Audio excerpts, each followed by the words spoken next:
Hey YouTube, welcome back to my channel. This is a little video that I decided to do in light of my recent gingerbread palette fiasco. If you don't know what that is, I wanted the gingerbread palette so bad and then I held off and waited to get it until my birthday, which is December 18th. By the time that rolled around, it was sold out everywhere and I could only get it on eBay for like 190 bucks and that just wasn't happening. So I'm pretty upset about it because I really kind of wanted the gingerbread palette really bad. So hopefully they maybe bring it back. They won't, but I'm just pretty bummed about it. I thought I could ask for it for like Christmas or my birthday. Turns out nowadays you just gotta get your holiday collections around August to make sure you get them. So I just wanted to do a video on palettes that I wish companies would bring back or discontinue, or limited edition palettes that I wish would come back.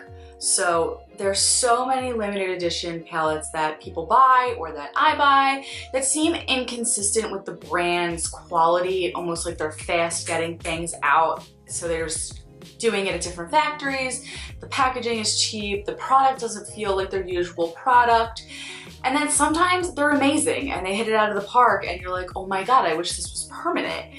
But most of the times I hear a lot of bad things, and actually feel a lot of bad things sometimes about limited edition collections. They're just not the same quality as the regular line stuff. So this is my video, limited edition palettes I wish would come back. This video was also kind of inspired by the Dose of Colors Friendcation palette, the collaboration with Desi and Katie. You guys watched me haul this a little while back. I was devastated because this shadow fell out and they were kind of sold out of it everywhere. This product went on sale, strangely. And I know it's like getting harder to find. It's not in my Ulta now, but I think you can still buy it in some places. And please do. This product is so amazing.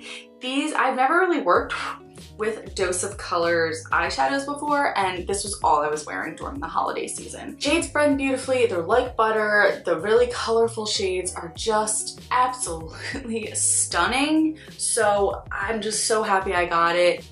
I always swatch the mattes of the Dose of Colors berry palette and I want all them too. So like I said, this is my first dipping my toes with Dose of Colors shadows, and if this is the way their regular line is, I am definitely getting more Dose of Colors eyeshadows because I'm obsessed with this formula right now and it's just so buttery and creamy and creates such a flawless look.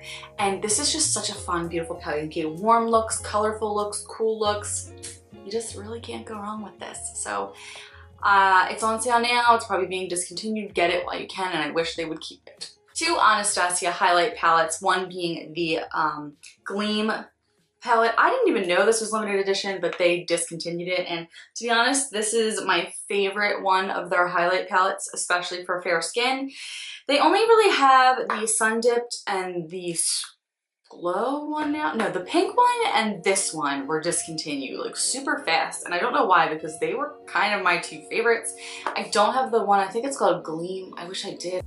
I love this product so much. I really wish I got my hands on the Gleam one. I'm so happy I got my hands on this one just because I didn't even know it was being taken away. And now I'm always looking and trying to find it online because this shade in Crushed Pearl is one of my all-time favorite highlighting shades. It is so pretty, but it's nowhere to be found. And similarly, the Anastasia Nicole Guerrero Glow Kit, not even necessarily bring back this glow kit, but this formula. It just is, it's more glittery than their regular formula, and I even made a video that I wasn't like the biggest fan of it, but if you really want to pack a punch with your highlights, to me, these are beautiful and gleaming, but these are a little more subtle, and these are way more wham bam, thank you ma'am, in your face, just beautiful on your skin, and they just create such a stark, crazy highlight compared to these, which I still love, but like I said, this is just a different formula to me. It's softer,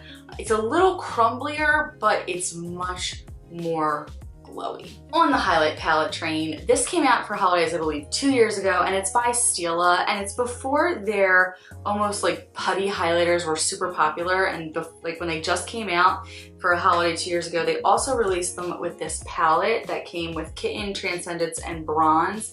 Now, they make these singular, but I really like having them in the palette form, and I just feel like the proper amount of product. Like the big ones are just so big. I have a big one and I'm like, how am I ever gonna go through this? And they came out with a palette for the holiday this year. Same thing with the 3 putty highlighters, and they're like green and blue and gold, and like, come on Stila, we're kind of over those kind of, I mean, if you're not, that's fine, but I kind of am over those crazy, and they're glittery. They're more like, they look white, and then when you swatch them, it's like crazy blue glitter. I liked when they first released their putty highlighters and came out with this. This is a perfect amount of product. It hasn't gone dry. It's nice and clasped shut, so it doesn't go dry in here. They're perfectly conserved, and I just really like these colors. I don't know how many times I have to talk about this on my channel, but I do. And it is the Pirates of the Caribbean cheek collection from the Pirates of the Caribbean collection by Lorac. I mentioned this in my favorites of the year. They were in my favorites of the year last year. Please bring this back. This bronzer, this highlighter in Fortune, obviously this highlighter in Destined. Lorac cheek products are some of my favorite. They're buttery smooth, they blend amazingly, but this palette really hit it out of the park for me. I got the new palette from Lorac. It looks like this. It's kind of similar, but it's a little more in your face. Bull Street up here is a little darker than Destined is. So this is what they look like next to each other, but the Destined highlight in here is just the champagne-y pink color that this one's a little too pinky and a little too bronze for me, but I think they should bring this back. This was amazing. And you can really see the color differences there. Destined is more peachy and glowy, whereas the other one, which is called Old Spirit, is more dark and pinky. See that? Bring it back. Next is the Lorac Mega Pro 3. It's the only Mega Pro I'm really putting in here, but it is my favorite of the Mega Pros. Of course, because it is warm colors, but this product helped me discover Lorac eyeshadows. I've had so many, but I've never really been into them because they're super powdery and they don't like, the shimmery shades don't pack too much of a punch. As you can see, I've hit pan in one of the shades, but to use on my brides, it's so creamy, and I understand why they're powdery now. They're more to blend out looks, and I've said this before a million times. Using Lorac, these blend so beautifully because they're so soft and powdery. They're not hard, they're not stark, they're just something that really gives you a pretty diffused look, and this was the one that helped me discover that, and I am in love with this palette. It is so perfect for weddings, it's perfect for every day, it's perfect for work. I think this is my favorite of the Mega Pros, and they didn't come out really with one this year. It was like part of the Shine collection. I wasn't super interested in it, but this was my favorite one, and I wish of all of them they would bring it back because I could use another one for my brides because I am close to smacking pan on a lot of these shades. Last but not least was one that probably not a lot of people talked about. You said it in my monthly and in my yearly favorites. It was actually the Tarte Aspen Ovard palette. I feel like this came out super fast and was just dismissed super fast. It was gone out of stores. This is kind of a boring looking palette, but when you use it, like I said, I hate saying that it's great for brides, but it's such a perfect everyday palette. And like I said, they're super blendable, they're super pretty. I really like this palette. It's just so easy. And it doesn't create like a too warm tone look, but it doesn't create like a cool tone look. It's not like one of those crazy oranges. It's finally like a neutral pinky, warm-ish, but not too warm palette.